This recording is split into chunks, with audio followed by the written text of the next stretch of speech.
CX eu poderia definir de uma forma simples, que é o resumo de todas as interações que um cliente pode viver com um produto ou com uma marca. Então é isso que brilhou os olhos, naturalmente, dos executivos que viram. É um diferencial competitivo.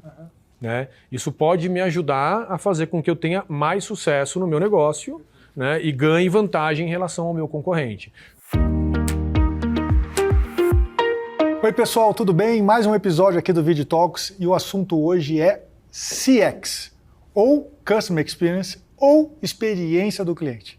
E esse é um assunto que pode ser muita coisa, mas para resumir e dar uma direção aqui para a gente, nós temos um convidado muito bacana, que é o Christian Omundsen, que é o diretor de CX da Question Pro, que seguramente vai ensinar tudo para a gente sobre esse tema. Christian, obrigado pela tua presença aqui conosco. Eu que agradeço, Marco. É um prazer estar aqui, pessoal, para tratar de um assunto tão interessante, que está tão na moda, né? Que hoje assim, tem tantas abordagens diferentes para esse assunto.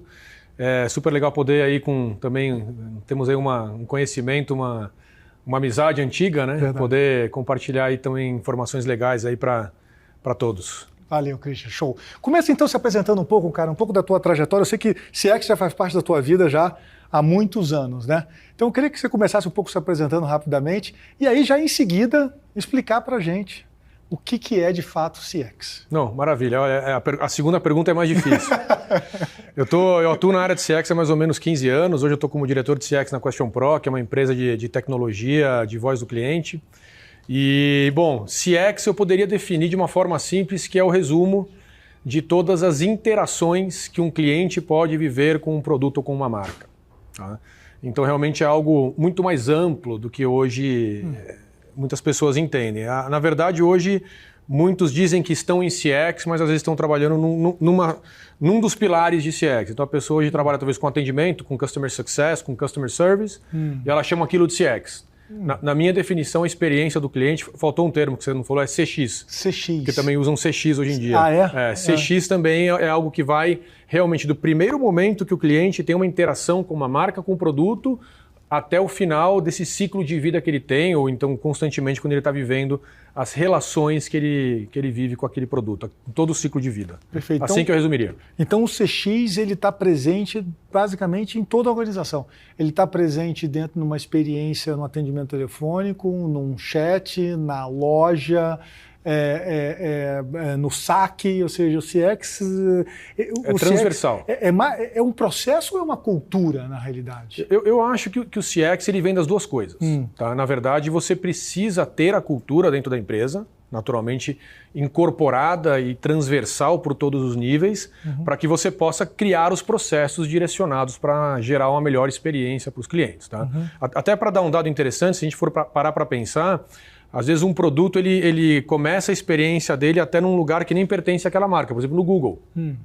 Né? Você está procurando um produto, alguma coisa, um serviço, e você vai no Google e a partir daquele momento você já começa a ter o primeiro contato com aquele produto, com aquela marca. Ali já começa a experiência. Até que você vai e no processo de aquisição, você tem toda aí a jornada do ciclo de vida do cliente. Tá? CX é só digital? O CX também está presente no ambiente físico? Não, em todos os ambientes. Em todos os ambientes. Hoje a gente tem os e-commerce, tem os ambientes digitais, mas naturalmente nos ambientes físicos você tem todo o processo de experiência do cliente, que na verdade ele surgiu no ambiente físico, né? O digital que hoje é a novidade, né? E está sendo amplamente aplicado também. Né? O CX começou pelo digital e aí foi se percebendo a necessidade de levar essa cultura e esses processos também para o ambiente físico, ou estava no físico e veio para o digital? Existe uma ordem histórica da onde é que surgiu a história do CX? Você sabe um pouco? Naturalmente surgiu, formação? Surgiu no físico, né, surgiu Marco? No físico. Ali vem justamente no momento em que as empresas percebem na interação nas lojas, na interação nos bancos, em todos esses processos, começou-se essa primeira discussão sobre a experiência do cliente, né? Muito antes ainda da geração dos indicadores, ou principalmente do NPS, que hoje tem mais de 20 anos, eu acho que ele foi criado. Tá? Então, naturalmente, ele veio do físico, quando ainda o digital não era algo tão relevante como é hoje em dia, e depois foi evoluindo, e hoje está em todos os lugares realmente, hoje está na cultura praticamente de todas as corporações, das grandes corporações no mundo, e até hoje o mid-market, até as empresas menores também estão preocupadas com isso. Né? Eu não me lembro, talvez você possa me corrigir, mas eu acho que talvez o CX ganhou mais importância quando a BEM desenvolveu o conceito do NPS, né, que passou a ser uma das medidas de sucesso da experiência do cliente. Daqui a pouco a gente vai falar sobre esse indicador e os outros indicadores, mas tem a ver com isso, ou seja, foi ali talvez que o CX tenha ganhado essa proporção de deixar de ser somente um posicionamento de uma companhia para ser uma cultura a ser implementada no desenvolvimento da melhor jornada de compra? Eu acredito que sim, porque aí trouxe uma visibilidade maior e uma possibilidade de você ter um bench, né, de você poder se comparar. Então, quando foi criado o NPS, que as empresas começaram a medir, controlar e gerir esse indicador, né, então os outros começaram a olhar para fora e falar, peraí, eu também quero saber qual que é o meu, né? Eu também quero conhecer como que é a minha performance. E aí isso foi se disseminando e hoje, naturalmente, é algo muito amplamente usado. Inclusive, né, tem algumas empresas que dizem que o NPS está morrendo. Tem até uma pesquisa da Gartner que diz que até 2025 agora, 2026... Mas já agora? Já está em decadência. Eu acredito que eu não sou muito... assim, não creio tanto. Eu acho que ele tem uma tendência a perder força gradativamente, né? Porque, como você falou, a gente vai falar de indicador, porque naturalmente ele não deixa de ser apenas um indicador, ele é uma foto, é um termômetro daquele momento que realmente está por trás da experiência do cliente ou daquele indicador, é o que importa para você, né? E tem empresas buscando hoje outros indicadores que têm uma maior correlação, uma maior relação direta com o negócio deles, mais do que o NPS. Vou dar um exemplo para você, hospitais. Né? Hospitais hoje, nos Estados Unidos, por exemplo, eles usam um indicador chamado HCAHPS, ou HCAHPS, né?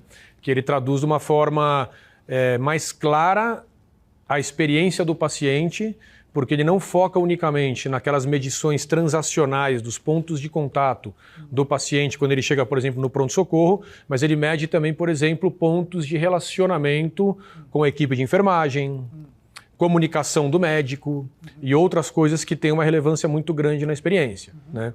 E conforme eu te falei, a experiência do cliente é tudo. Então, eu não posso ter só um atendimento. Às vezes eu compro um produto, passo por toda uma jornada maravilhosa e o produto não funciona. Né? Então, ali a minha experiência foi ruim, por mais que eu tenha todo o processo bem construído e por aí vai. Então, acho que você conseguiu entender aí o conceito. Sim. Né? E você tocou o tema de hospital, e é interessante que a gente tem um público muito diverso aqui, e talvez tenha uma ilusão de que o CX é aplicado a um segmento específico, né? Mas não, o CX vale para todas as empresas, vale para um operador logístico, vale para um hospital, vale para uma rede de cinemas, vale para o varejo, ou seja, qualquer indústria, qualquer atividade que presta um tipo de serviço pode implementar uma cultura, um processo de CX na prática. E naturalmente, né, Marco, se você olhar, né, onde existe um cliente, deveria existir uma preocupação na experiência do cliente. Perfeito. Porque o cliente hoje, né, ele passa a ser visto, né, de uma forma seca e fria como a tua fonte de receita. Perfeito. Né? Então, se ele é a minha fonte de receita, o que eu preciso fazer para aumentar a minha receita?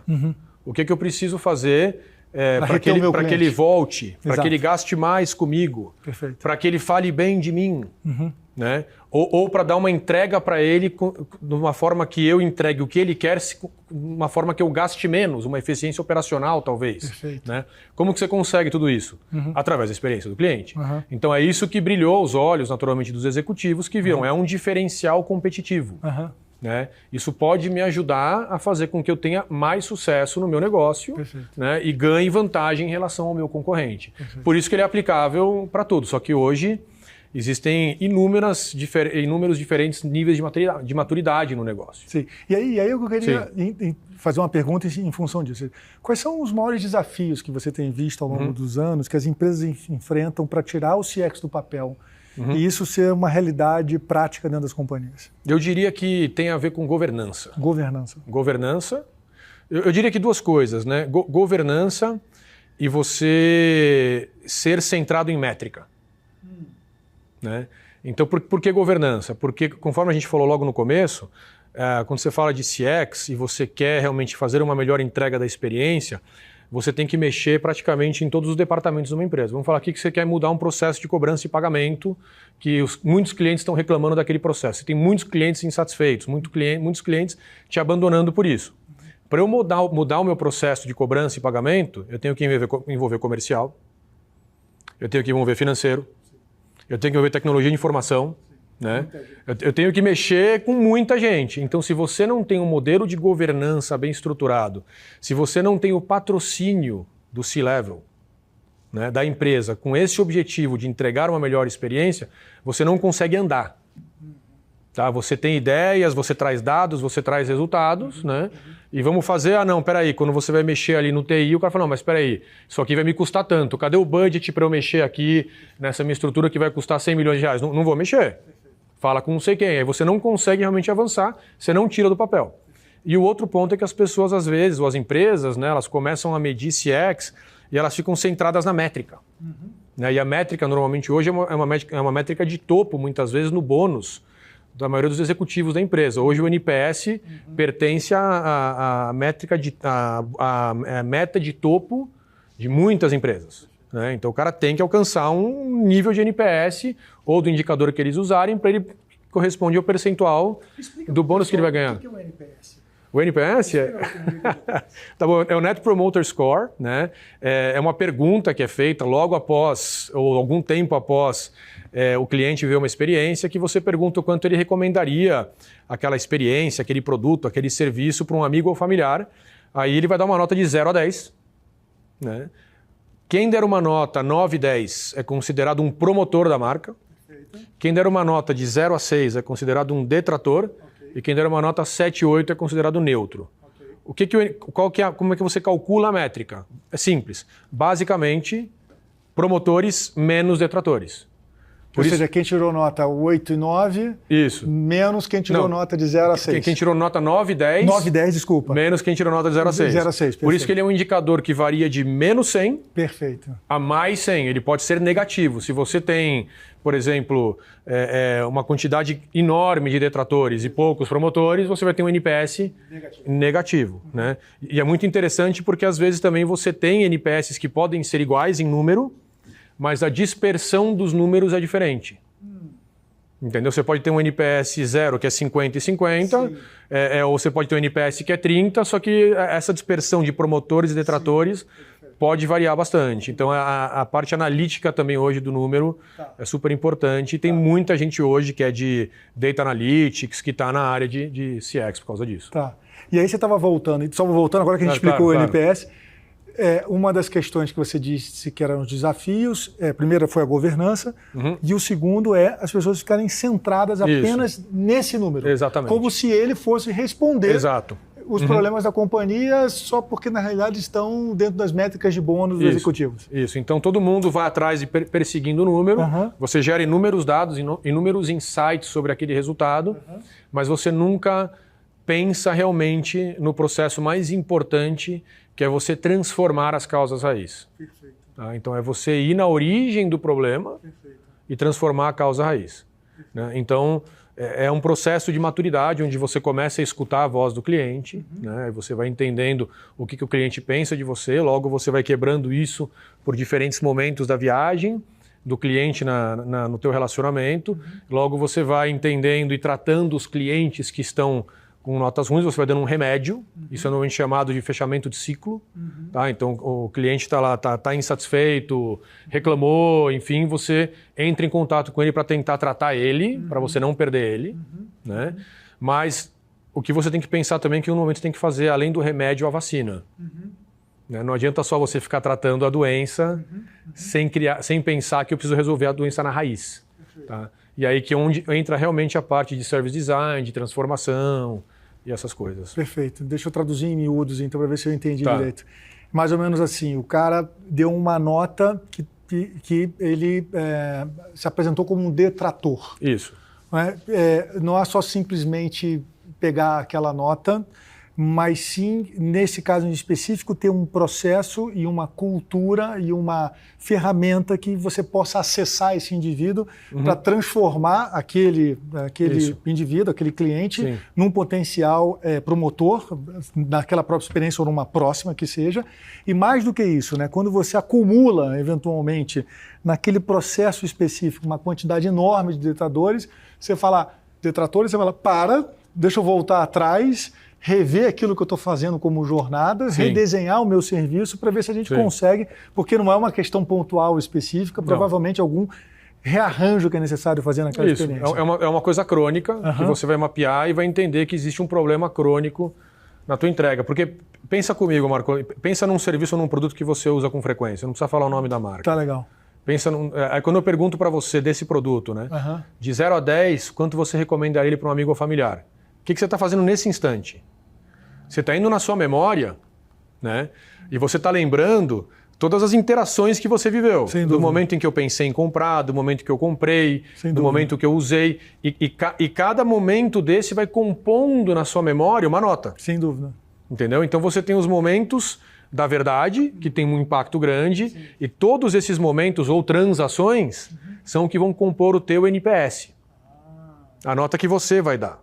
Entendeu? E se eu estou perguntando isso para o Marco e para mais 3 mil clientes, eu vou ver que de repente no meu gráfico lá vai aparecer que aquele momento que todo mundo está respondendo é o momento onde eu tenho a maior incidência de pessoas reclamando. Então eu falo, aqui ó, eu tenho o problema na minha entrega da minha experiência. Mas aí deixa eu te fazer uma pergunta, curiosidade minha nesse sentido. Eu capturo isso apenas no fim da jornada ou em blocos específicos? Ótima pergunta. Existem 2 tipos de NPS. O NPS relacional, tá legal, que você vai capturar uma visão de relacionamento geral que você tem. Então eu posso perguntar isso uma vez a cada 6 meses para todos os meus clientes. Que vai me dar um panorama geral. Vai me dar um panorama geral, que foi o que eu acabei de falar. De repente eu venho lá que a minha dor maior, do meu maior momento é o momento do onboarding, por exemplo. Né? Então eu percebi ali aquele momento ruim. Então eu vou medir o nível de relacionamento dos meus clientes, e geralmente o NPS relacional é o que a gente recomenda você usar como meta na sua empresa. Tá? E o que acontece? Logo depois que eu mapeei o meu relacional, eu vou entender quais são os meus momentos da verdade. E aí eu crio então a minha medição transacional. Então aí eu tenho um NPS transacional que vai medir, por exemplo, o onboarding. E aí esse NPS ele é a métrica ou a meta do pessoal de onboarding. Por quê? Porque eu melhorando os meus momentos, eu vou entregar uma melhor memória. Então se eu quero melhorar o meu NPS geral, o meu nível de relacionamento geral com os meus clientes, com a minha marca, né? Então eu preciso melhorar os momentos, na verdade. Eu tenho que ir no granular e melhorar os momentos, e isso vai me levar, no geral, a ter uma memória melhor. Experiências memoráveis, a gente fala, né? Então, a tua memória positiva, tem coisas que você faz hoje que você lembra, né? E muitas vezes tem um aspecto emocional, tá? Mas vou deixar você fazer a pergunta aí. Entrevista boa é quando você tem que já quase terminar, ainda que você não chegou nem na metade da quantidade de perguntas que você quer fazer. Mas deixa eu entrar aqui então no outro assunto. Vamos falar sobre os indicadores, porque senão a gente não vai conseguir entrar nesse assunto. Que indicadores, além do NPS, a gente utiliza para medir experiência de cliente? Tá. O NPS ele é um indicador de recomendação, então ele mede fidelidade. Né? Aí você tem o indicador de satisfação, que é o C7, ou Customer Satisfaction. Tá? Eu recomendo normalmente para NPS ou para medir o relacionamento, conforme eu falei, relacional, né? Eu recomendaria o NPS, talvez hoje o mais aplicável. Vamos falar na maioria dos segmentos. Tá? Para os transacionais, eu usaria o C7. Porque é para eu não quero saber o quanto ele recomenda o onboard, eu quero saber se ele tá satisfeito, qual que é a satisfação que ele tem em relação àquele processo específico. Perfeito. Tá? Aí você tem o CES, né, que é o Customer Effort Score, que você mede geralmente na parte de resolução de problemas. Então, quando você recebe você entra em contato com o atendimento, aí basicamente ele traduz quanto esforço foi colocado do seu lado e quanto esforço você viu que a empresa colocou para resolver aquele problema. Tá? Ele é muito usado na parte de BPO, de call center, tá? É o Customer Effort Score. Mas, enfim, no hospital tem o Age Caps, né? Tem alguns indicadores, tem pessoal que faz aí umas junções meio malucas, né? Enfim, que... Mas eles são lidos individualmente ou tem alguém lá dentro da companhia, ou até mesmo a Question Pro, porque a Question Pro é especialista em ferramentas que ajudam nessa jornada, né, de aplicação desses instrumentos. A gente junta isso ponderadamente ou a gente avalia cada um deles independente para chegar numa métrica única de CX? Na verdade, você não junta, né? Você enxerga eles separado, mas você busca correlações. Por exemplo, se eu tenho uma medição de vários pontos da minha jornada e eu tenho uma pesquisa de satisfação em cada um deles, né? É importante que eu veja, talvez numa regressão estatística, já entrando um pouco na linguagem de pesquisa de mercado, quais desses pontos mais impactam o meu NPS. Por exemplo, ao invés de eu olhar só a dimensão performance, eu rodo uma regressão e vejo, peraí, eu tenho um ponto aqui, talvez, que eu performo bem, né?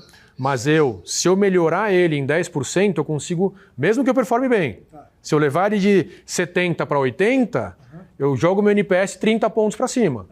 E eu tenho um outro ponto que eu performo mal, que geralmente a pessoa vai fazer o quê? Vamos melhorar esse aqui que está ruim. Mas esse aqui, se você melhorar 50 pontos, você vai melhorar o teu NPS em 2 pontos, porque não é tão importante para o teu cliente. Então você traz uma visão de impacto na experiência. Né? Então, às vezes, você correlaciona os indicadores para você poder tomar uma decisão de prioridade. Porque você sabe como é que funciona hoje, né, Marco? Ninguém tem braço para fazer tudo. Você vai ter que escolher uma ou duas batalhas e falar, vamos escolher essa. O que impacta mais para o meu cliente? Essa. Aí você correlaciona os indicadores. Tá? Cara, tem alguma experiência bacana, assim, de alguém que implementou com sucesso uma cultura de CX e saiu de um resultado A para um resultado B que você acha que pode dividir com a gente? Olha, eu tenho algumas experiências que a gente acumula mais experiência ruim, né? Por isso que eu tô falando, a memória, quem você lembra mais, né? Que é aqueles caras que te machucaram mais, né? Que você sofreu mais, né? Mas eu já vivi algumas experiências muito relevantes, né? Por exemplo, com uma empresa não vou falar o nome, tá? Mas é uma empresa de entrega de supermercado a domicílio. Entendeu? E o que eu acho mais legal da filosofia deles é que eles tentam entrar um pouco não só na entrega que é funcional, não só entregar realmente os produtos que você comprou, não só em preço, mas eles entram mais um pouco na parte emocional. Legal. Então, a primeira coisa que, quando eu fiz o cadastro, eles procuram te entender quem é você. Né? Qual que é o teu perfil? Né? Você é casado, tem filho, pai de família, né? Então, todas as vezes eles mandam, por exemplo, dependendo da época do ano, um detalhe, mas não é um detalhe que eu vejo que eles estão mandando para todo mundo. Perfeito. Eu vejo que é um detalhe construído assim para mim. Assim, eu sei que tem muito mais gente, né? Claro. Mas a sensação que você tem é que é um negócio feito para você, mais personalizado, entendeu? Então, isso gera para você uma identificação muito grande. Né? Então, eu acho que é uma experiência muito legal. E às vezes que eu tive problemas com eles, né?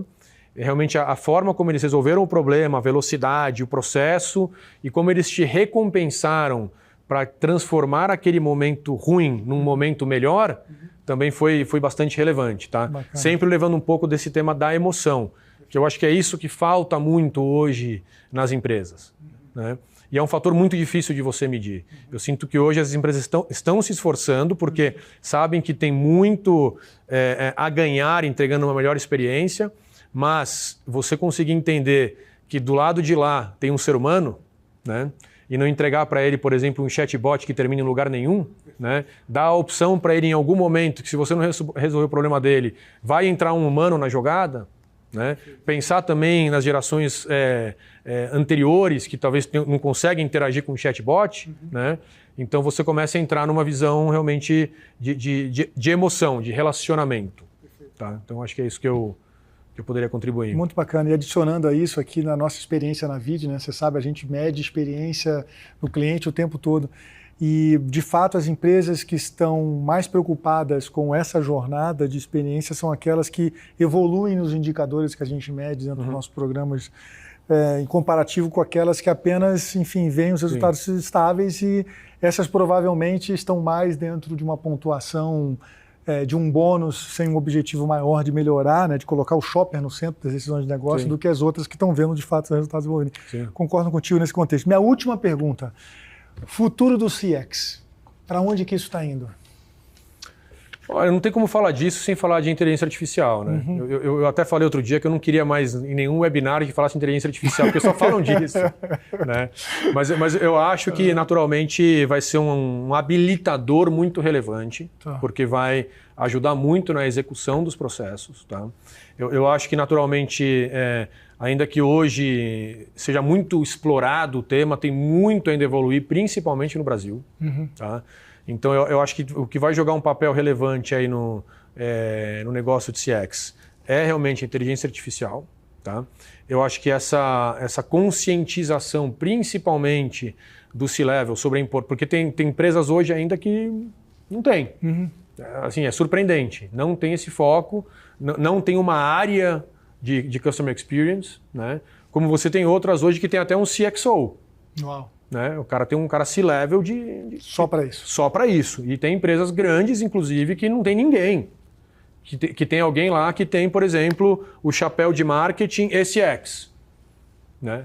Então, eu acho que essa conscientização sobre a importância, essa conscientização que realmente... Eu sei que é jargão, né? Mas enfim, que o cliente é o maior ativo que você tem. Né? E que você tem um esforço muito grande para trazer ele para você. E é muito fácil você perder ele, né? Então eu acho que isso também vai ganhar muita força aí, Marcon, de forma geral no processo de governança da experiência do cliente. Maravilha. Christian. Valeu, meu. Muito obrigado, Obrigado, cara. viu? Foi sensacional. Eu que agradeço, viu? Obrigado. Valeu. Tenho certeza que a turma aprendeu um monte aqui hoje. Obrigado, pessoal. Até a próxima. Tchau, tchau.